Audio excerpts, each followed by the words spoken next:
Hi everybody, welcome back to Mentor Minute. I am Hannah, Site Coordinator with Communities and Schools of Whatcom-Skagit, and I am joined today by Ruvi. Ruvi, would you like to introduce yourself? Yeah, I'm Ruvi. I'm the Site Coordinator here at Chuckson Middle School.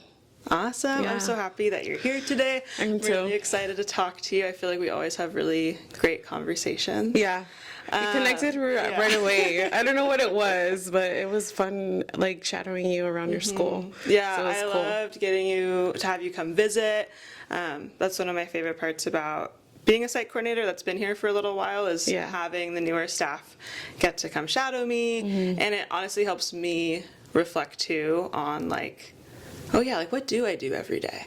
Yeah, I know. When you have somebody following you around, it's kind of like a mind opening because you're like, wait, what do I do? Yeah, no, it's really great. It was fun. Just to see you as a role model for those kids was incredible. So I got inspired by it right away after leaving. Yeah. It was really nice being there. Yeah, well, how has this year been for you, your first year being a site coordinator? Well, it's been I started in January at Chuckson, and then with the training and everything, maybe it wasn't full on in the school site until February, but I don't know, I connected with the students so fast, which was my priority just because I wanted them to connect with me more.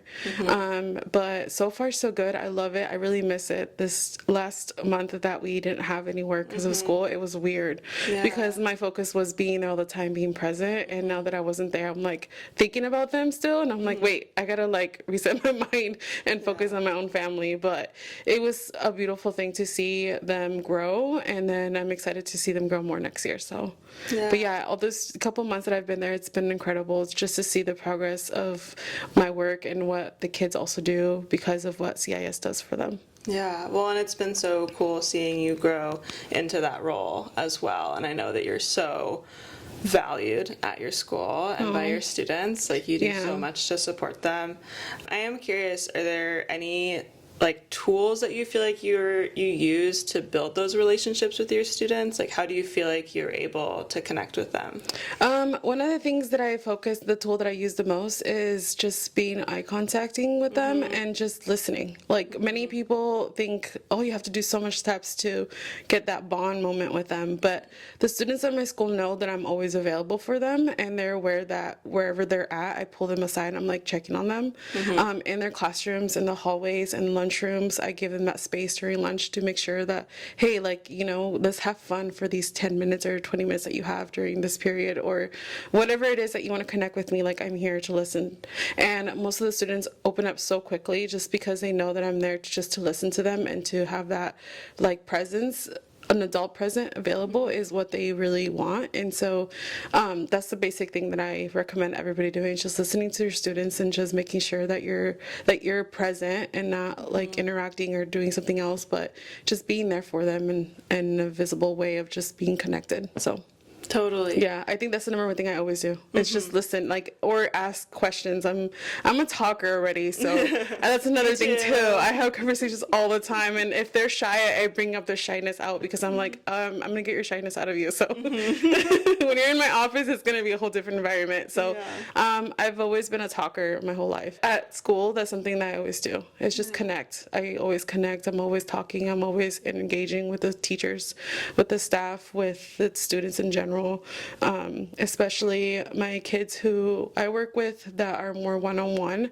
Those moments are really important to me because they bring up things in the classroom or in the office too, and that they need help with a certain thing, and I'm always there for them. So yeah, it sounds like you are really a solid, trusted adult in that school and for those students, and I think that's something that we talk about a lot in this work, right, is like, how do we become a trusted adult, the role of being a trusted adult. I'm curious, do you feel like, have there been trusted adults in your life that you feel like you've learned from, that you're now able to carry those lessons into the work that you do? I'll be honest, I didn't, which is why I am doing what I'm doing now. Yeah. Growing up, it was really difficult for me, honestly. It was one of those things where I I know that I'm not alone, which is why I'm always the first person to like sign up for these type of stuff because I'm like, it's good to come out and talk about it. Many people don't talk about it. And for me, I grew up in a household where it's a Hispanic household. Machista is really not show your emotions. If you cry, I'm gonna hit you. You know, those type of things. It was really hard for me growing up. And so I didn't have that trusted adult to go to if things happened to me at school or even at home. I kept all my feelings and thoughts to myself until I got into high school, and then I got married, and then my husband was my first person that I ever like trusted and actually bonded with. And I connected with him, you know, being boyfriend and girlfriend phase really right away, because he was actually the first person that actually listened to me when I was going through a really hard time. And growing up, it's hard because if you don't communicate with somebody, you build all that stuff up as a kid growing up, and you can't even learn. You don't have that room mentality to learn new things, and because your mind is just in survival mode, you know. And so I grew up like that, and sadly, but I'm glad that I did, because now I get to show those skills to others and also break down those barriers, because I went through those barriers. Yeah. Well, thank you so much for sharing that. I think it's really powerful to see adults being able to show up for kids in the ways that they wish other people had shown up for them in their lives. And I think that, you know, we're in a unique position to do that in this work. And I think that having that lived experience, you know, I imagine allows you to connect really well too with your students and be like, hey, you know that I don't want to go through these things alone, and I want you to know that you don't have to go through these things alone. Yeah, my family moved to a because I was raised and born here, and my family moved to a Sterling Meadows, which is like a little cultural background of mine. But I grew up in those apartments, and so I had a site coordinator there. Her name was Erin, and she literally did everything for us. Like she would take us out for field trip. She would buy us stuff at Target for clothing if we needed clothing for school. But I never actually opened up to her about what was going on at home. It was mostly like resources kind of person, like to go to if I needed somebody. But there was a few times where after school I went to her and cried, and she just didn't say nothing. She would just hug me. And like the smell of her perfume still haunts me, not haunts me, but kind of reminds me to this day of like, you know, having that memory as a kid, having that present does affect like the person who when they grow up. It really does affect, because I'm like, sometimes I go through moments in my mind and I'm like, I can smell her perfume. When I'm going through something really hard in myself, I'm like, I can smell her perfume. Why am I smelling her perfume? It's like that comfort area where I'm sometimes thinking, and I think about that sometimes with the kids at school, and sometimes I don't. I'm like, I do what I do because I'm passionate for it. I don't need to know what they're going, like sometimes I don't need to know what exactly they feel after. I make sure that they know that they're valuable and that they are loved by me, and sometimes I go back to that memory of mine too as well. So it's interesting to kind of see that point of view. Yeah, totally. Oh, that's so beautiful. I mean, I think that it speaks to this fact that I think is really important in this work, is that it's like we're planting seeds, right, in the garden that we never get to see bloom often. Thank you for, that's exactly. And, you know, and you also never really know, like, what the moment is going to be that a kid holds on to. You know, like, Erin probably didn't think, oh, Ruby's going to hold on to this for like the rest of her life and is going to remember the smell of my perfume, right? And so it's a good reminder for us as site coordinators that it's like we're in an incredibly powerful position in the sense that like our actions can have really lasting outcomes for better or for worse, right? And so if we're in these positions, really utilizing them for the, you know, max amount of good that we can. Yeah, that's why I think when I first started this job, I knew right away that I was going to be so passionate about it, because I read all the stories that impacted students and like what other CISs are doing in the moment. Like I read all your guys' biography and I was like, oh my gosh, like, you know, I can connect with these people so much. Like we all went through stuff in our childhood or even adult life that we go back and we're like, this is why I'm working in this position. We all have stories to share, you know, because it's important to show those things so people can see of like, like we're humans. We all are in this position because we want those kids not to go through what we went through growing up. Just as simple as like applying for colleges and getting scholarships. And I didn't get to do that. You know, a lot of our team are so smart, and so like, you know, they went through that path, and unfortunately I didn't get that path, you know, because I didn't get that presented to me as a kid. Yeah. You know, and my parents obviously came over here from Mexico, you know, and they didn't learn that kind of stuff because that stuff is not available in Mexico, you know, so it's kind of those things where I, unfortunately, it was too late for me to apply.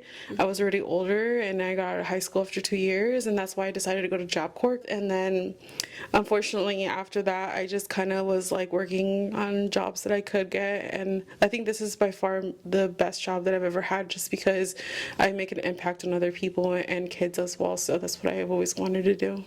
Yeah, and I think with that, what do you see as your pathway to getting to this place, to this position, to being at communities and schools? Well, I don't know if you knew about this, but a long time ago I was diagnosed with Cushing disease, and it's a really rare disease that I had in my body, and I got it after having my first daughter. I went through a lot of different hormonal things, and it ruined my physical body and the way I am with my brain and everything. I ended up having tumors in my brain, and honestly, that's where it started. Where I was, because I went to the hospital, and a lot of the people kept, you know, rejecting me left and right, not knowing what was going on. I was looking for resources, and unfortunately didn't have somebody there present being like, it's going to be okay. You're going to move from this phase, and I'm going to help you get the steps you need to take for you to break down those barriers, because I lost stability in my arms and legs for 2 years. I couldn't move them. I was in bed rest for a year. Then I ended up having a colonostomy bag for 2 years as well. So all that stuff was just like another burden on my family and myself, and I had kid. I just had the kid too. You know, Ariana was a year old when that happened, and my husband was devastated because he had to, you know, manage my daughter and myself and take care of myself. I couldn't move, so somebody had to take care of me. I had to find a nurse that would take my insurance. I had to find supplies for my ostomy bag. I had to find a wheelchair. I had to find all those things on my own while I couldn't move, and my husband was searching. Took days for him to look through all these different websites, and that's right there was the reason why I'm doing what I'm doing, is because if you have somebody next to you helping you through the, you know, whatever it is that you're going through, helping you with those steps, figure out what solution you're going to have, you know, that type of presence is incredibly huge. And if I would have had somebody there with me, I think I would have been less stressed out, less sick. You know, it took me a long time to heal. It was a lot of trauma that I went through, feeling like I was alone, feeling like nobody cared, and it was just one of those things where the system sucked at that time, and I really was very like in shock, because I'm like, I did not think about the system being in this way at all. If I would have not gotten sick, I would have still felt like, oh, this system's great. Until I went through that process, that's when I started feeling like, dang, like I'm a human being, this is how I'm getting treated. And so plus growing up as well with my parents, that's another thing that I went through, having depression for a very long time and being ignored. And you know, I tried really hard to break down the cycle with my own kids, but going from that step towards being in school myself, having that language barrier myself, having to learn English growing up till 5th grade, 6th grade, I was still in ESL at the moment. Those things is the reason why I'm doing what I am doing. And, you know, working in the healthcare system, because I worked at CMAR too as well, being in that present, being in that other side of the desk is what made me want to do what I'm doing now, to be honest. There's a lot of different things. I can go on. I'm really passionate what I do, but 100%. yeah. I mean, I can feel that, and I know that from talking with you, and you know, it's the journey that you've taken to get here, I think, is truly incredible. That's why I'm really open when I have these type of opportunities. I'm very like, sign me up. Like, I want to go out there. Like Cascadia, I was not expecting to go by so fast, but I'm like, let me get this rolling. Let me answer those questions, because I need to break down those. I need to let people know, like, you're not alone. You know, I saw, like, for example, in the Cascadia, I mentioned to it about my dad, and it was a really hard thing for me to open up. And you know a little bit more about my story when I witnessed my dad being arrested in front of me, especially what's going on in the community now. Yes, like, this happens real life. This happened years ago too. So it's like, it's important to speak up about those things so people understand and know that they're not alone. If I was going through my Cushing disease, I wish you know, somebody would have been like, I have Cushing disease too. Yeah. You know, look at me now. Look what I'm going through right now. I'm doing great. You're going to get through it. You're going to have, you know, reminders of your Cushing disease. It's not going to be something that, you know, it's just going to be brushed off, because I wish it would have. I wish that memory could have been just brushed off, but unfortunately I have marks because of it. I have damage in my body because of it. So I just want to share my testimony of other people, what are the paths that I went through, because it's like I want them to know that they're not alone. Which I do that's very often too with my kids when they are going through something hard. I'm like, I understand you. Trust me, I know what you're going through. Yeah. I don't share my full story, but they understand a little bit. I tell them that they're not alone, that there's other people out there that are going through the same thing. Yeah, and I think too that there's someone there with them in this moment, right? And that it's like, even if I haven't gone through the exact same thing that you're going through, I'm here with you in it.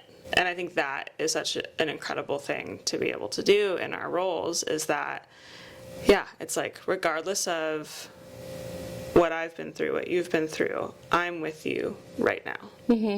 And I'm not going anywhere. Like, that unconditional care, I think, is so pivotal to what we do, and it's one of the reasons I love to do this, is that it's like, oh, I get to show up every day and just unconditionally care for kids. Like, that's awesome. I know, right? That's why I'm like, I don't think I ever, you asked me like what I see myself, you know, go down the road as well. Like, what do you see, you know, yourself doing later on with these kids? Like, what is it, your vision?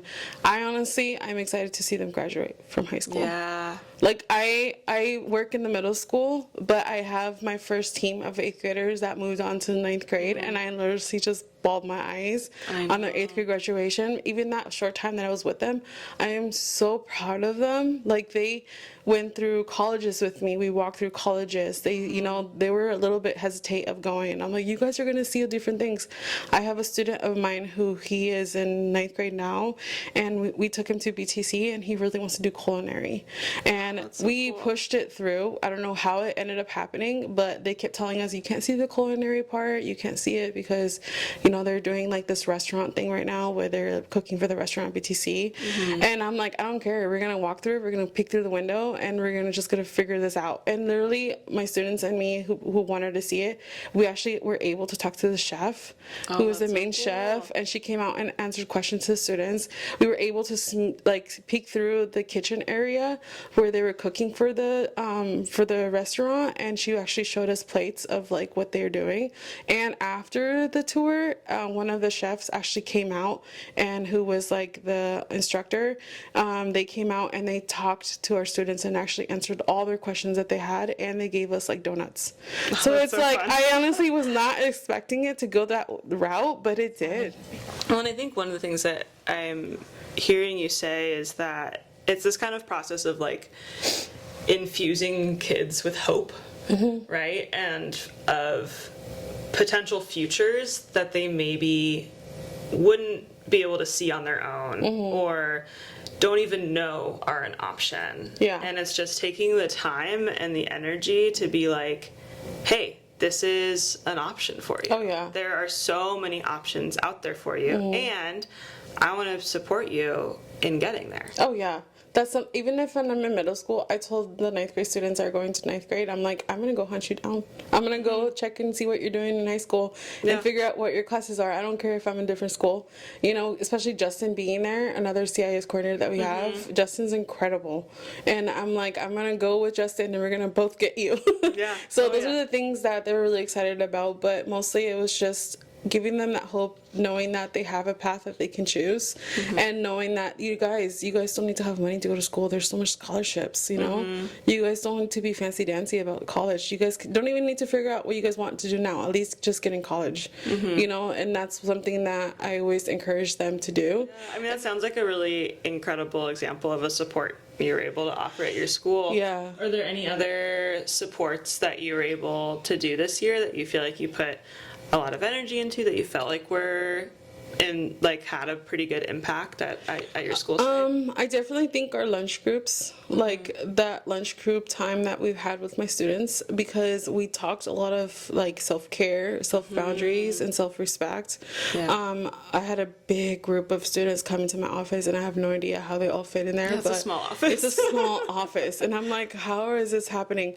And honestly, it went from us being incredible, like, you know, just staying quiet and just eating and enjoying your food, to like talking, like to having that bonding moment and sharing what we're going through day to day basis and what the kids wanted to show me. And like, it was just really cool to see how open they were really fast. And I'm like, you know, we all ended up being into like a little groupie, and they were all just talking. They made friends, people made friends, and you know, they connected with their teachers really well. I encouraged them to like, you guys need to communicate with your teachers, and those are the things that I took that time to like kind of give them a lecture, but then also like have fun with it, and then also play games. So it's like, it was a mix of different things, but I think my lunch groups was something that I was really proud of, and I took a lot of time doing. And I had lunchrooms every day.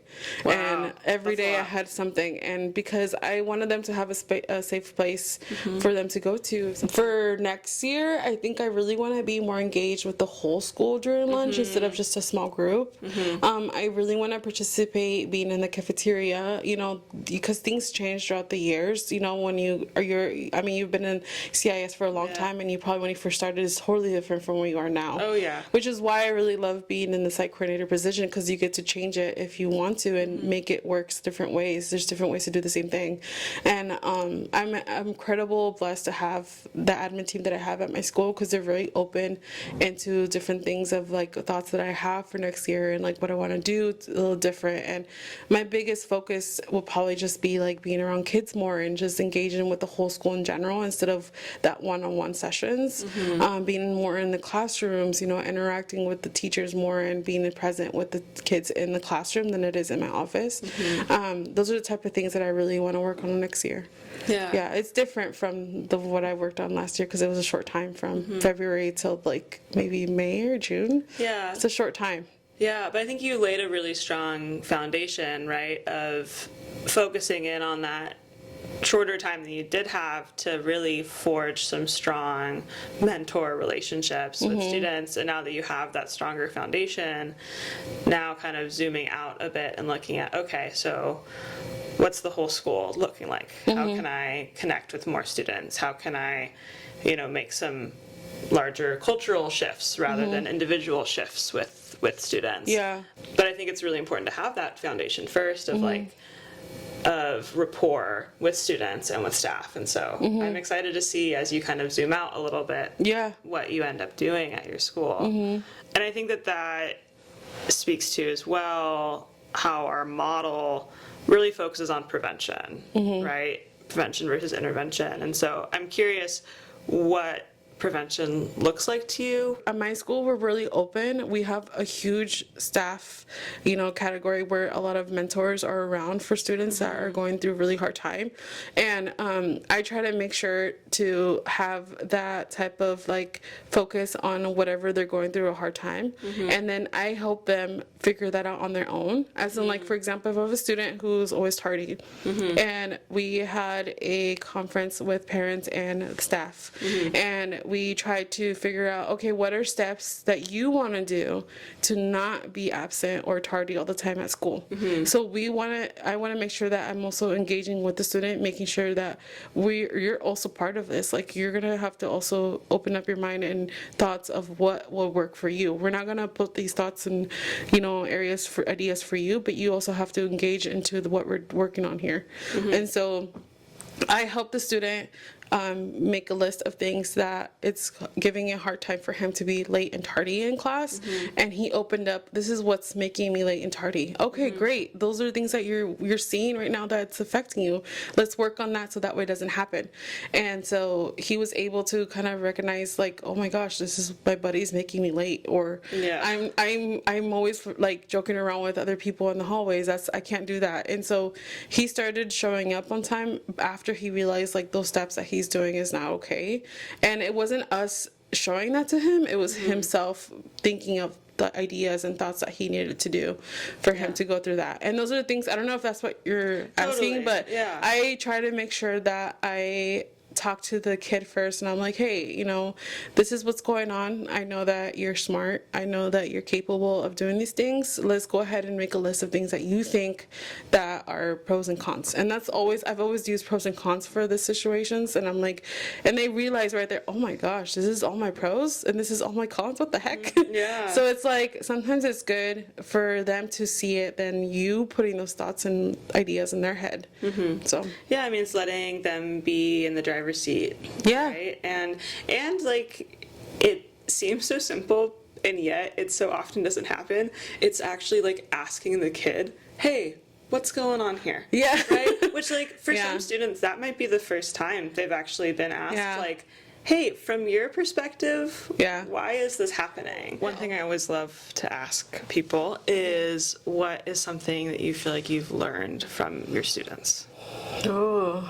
Yeah, because they're There's such so many. great teachers, right? Yeah, there's so many. The biggest one that a lot of the students have not told me yet, but I could read it through the language, is loving yourself. Can you tell me more about that? Yeah, so I had a lot of group of students that their self-care was really not there. Their body language of their self-love, they showed no affection towards it, and they had no boundaries around it. And then they started building on themselves after lunch groups. They started loving themselves more. You could see the progress of their hygiene getting better. You can see them smiling, coming through the door, asking for me. You could see themselves, you know, how much they loved themselves, and they didn't care what other people talked about them. And when I saw that progress happening, they were really like, you could see this glow in the students. And I'm like, you know, I teach all this stuff to them, and I encourage them a lot to, like, love yourself, boundaries, self-respect. But am I doing that enough? Like, am I loving myself enough? I put myself down a lot, unfortunately, but it's one of those things that, you know, when you grow up with a parent household like the way I did, and the people around you growing up always negative way towards you because of your language and your skin color, and, you know, at school, being in school, those type of things, it does impact you growing up, and it does give you a hard time reminding yourself that you love yourself. Even if I'm married now, I know that I have a partner that loves me so much, but do I love myself enough to give that love back, you know? And so those are the things where, that category right there is where I'm like, they remind me so much that I need to love myself. I appreciate you sharing that, and it's been an incredible lesson for me as well. Working with kids is like, oh, I know that shame doesn't work to, like, change behavior, right? So then why the heck am I, like, trying to do that to myself and expecting a different outcome? Yeah. When I know, because we're trained Yeah. on, like, how to have these restorative conversations, how to, like, support growth. And we do that every day in our work. And then we really struggle to bring that back on ourselves. And so I want you to know, like, I can relate to that hardcore. Yeah. And it's something I really try to remind myself is, like, how would I talk to myself if I was one of my students? And really sitting in that for a minute and be like, oh yeah, I would not be talking to myself like how I currently am talking to myself. I gotta, like, take a beat and think about, how would I reframe this if I was, you know, on the other side of this conversation. Like, I tell my students all the time when they're going through something hard, I always tell them, you're so beautiful, you're amazing, you're so smart, you know, you're worthy.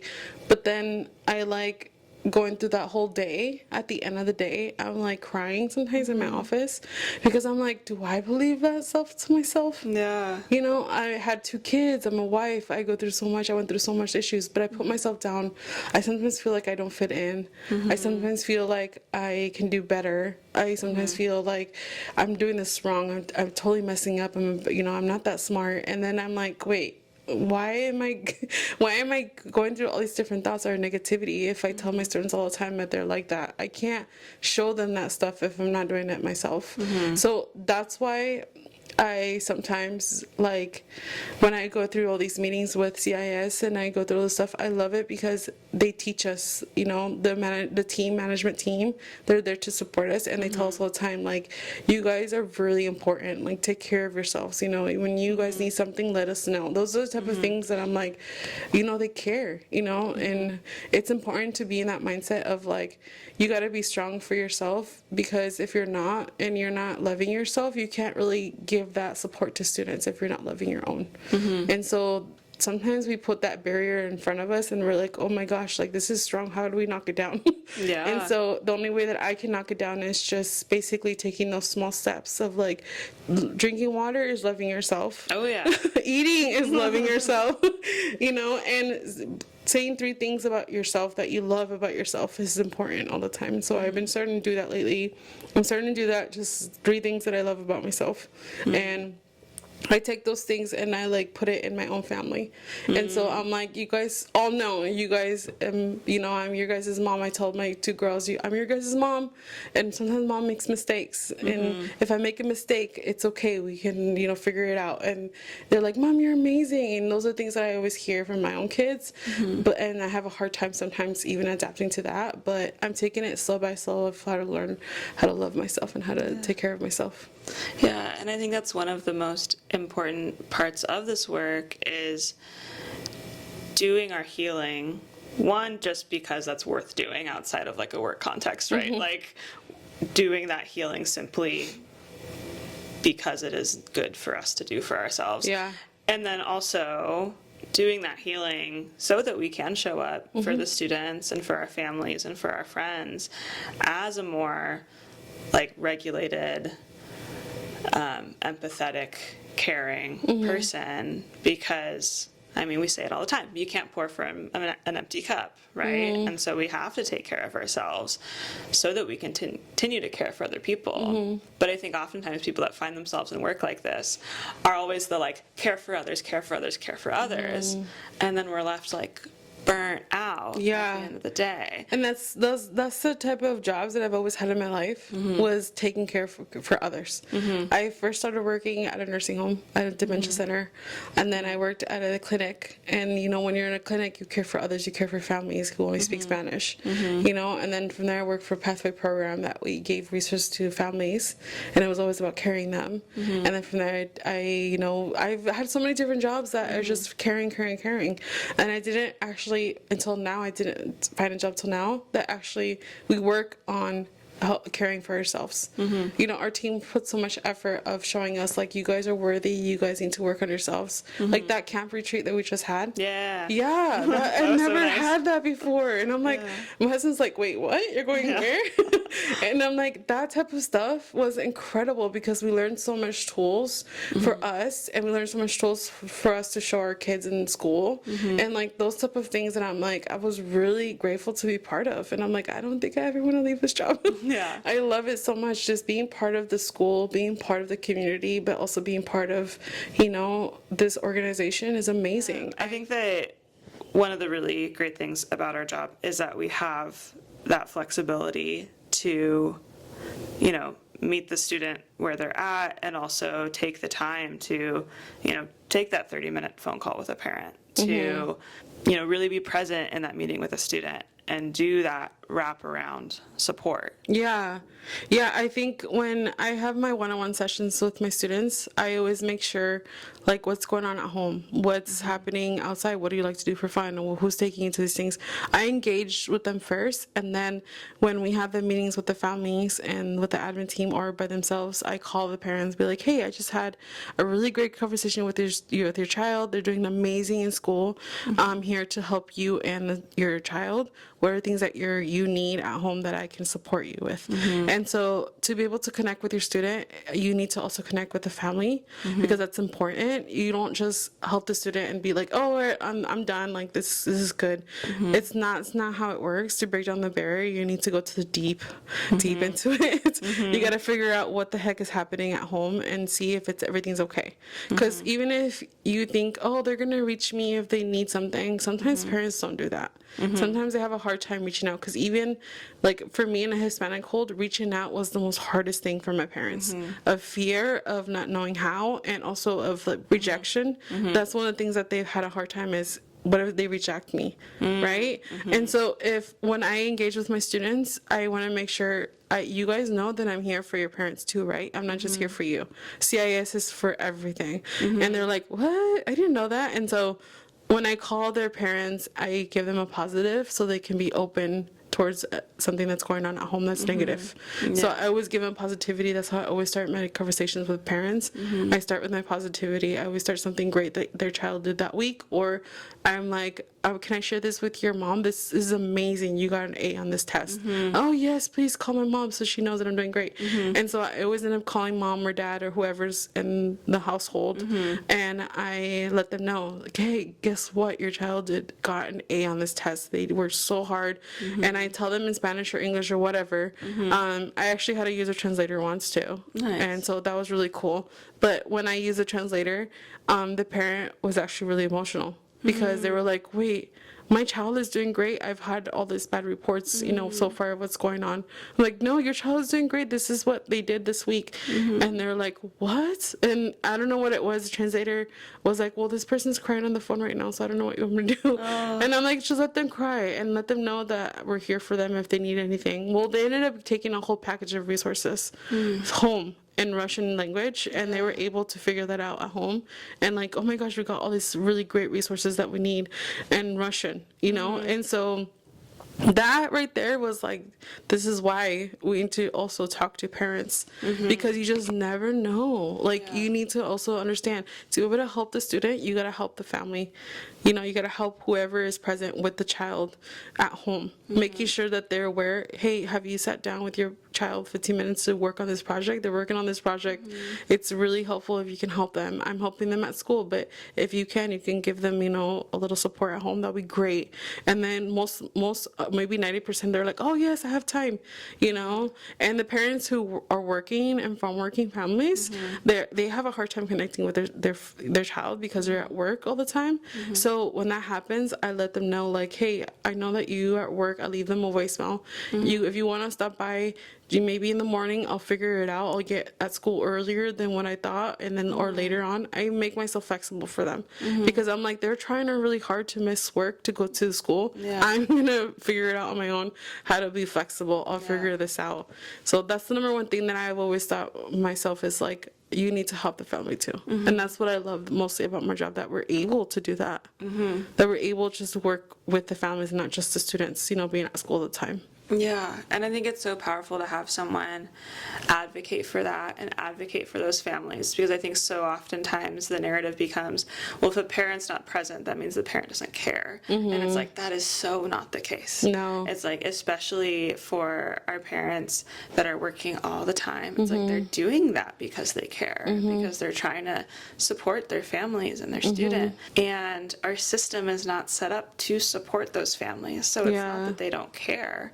It's that this system is not set up to support them. And so I think to have someone in the school who can advocate for that and be like, hey, this parent really cares and loves their kid and cares about their kid. We need to figure out how can we better support them so that they can feel like more a part of the conversation around their student and how they're doing. 'Cause it's like a lot of parents as well, like, don't know how to use Skyward or Parent Square, and like, how are we supporting them to have these skills so they can feel more connected to the school, and so the school can then feel more connected to them. Which I feel like the school does a big part of already. Yeah. Like the Bellingham School District, they do a huge part of connecting with families, because they always have events after or even during the school year. But at the same time, it's like, we got to remember, we do have families who cannot attend those gatherings, who cannot attend those meetings, who cannot. So from school side point of view, what can CIS support the school? What can I do to help you as a school get those families engaged? You know, and one of those engagement stuff is calling them, and when I'm able to call them during the time that we're working with the students, it's like you opened another door of conversation that they feel like, okay, they actually care about me because the person who's at school is calling me. Yeah. You know what I mean? And instead of them having to reach, and instead of them calling and figuring it out, it's like just that one call that they needed to get for them to feel connected. That's a huge deal. Yeah, and that you're calling with something positive. Yeah. Right? I never call for anything negative because I'm like, what's the point? Yeah. They hear negative things all the time, and if they get in trouble in class, and or if this is happening, and they know that, oh my gosh, the person actually cares about me because they're calling home about a positivity, not negativity. You know, I'm like, there's no point of being negative. I've never liked negativity. What is one thing that's bringing you joy these days? That's bringing me joy. Yeah. I don't know. That's a good question. Yeah. I think being around my kids more, being able to hold my kids more, being around my husband more, because we're not at school. I'm working from home now. So waking up in the morning and just being there visibly and seeing them laugh and eating, and my husband cooking, you know, being around that environment is making me happy. Well, Ruvi, it's been so great chatting with you. I always love talking to you. I feel like Same. we really get into the deep stuff, which I really appreciate. Yeah. So thank you so much for coming to Mentor Minute, Yay. the new CIS Whatcom-Skagit podcast. Yeah. And thank you all for Bye. listening. We'll Follow see you next and like, time. you guys. Bye. All right, bye everyone.